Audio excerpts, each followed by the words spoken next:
To add a newly installed device, whether it's a plug, light, or other piece of equipment to an existing project, start by logging into your CircuitIQ account and access the last project you're working on from the Properties tab. Once on the Overview screen, swipe to the Electrical tab and click on the panel you want to add the device to. Scroll down and locate the breaker you're adding the device to and click on it to open the Breaker View screen. Press the green Add a Device button in the bottom right.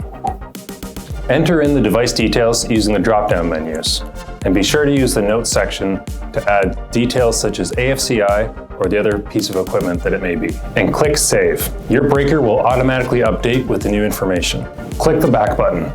Best practice is to generate and download a new panel card to update the printed information.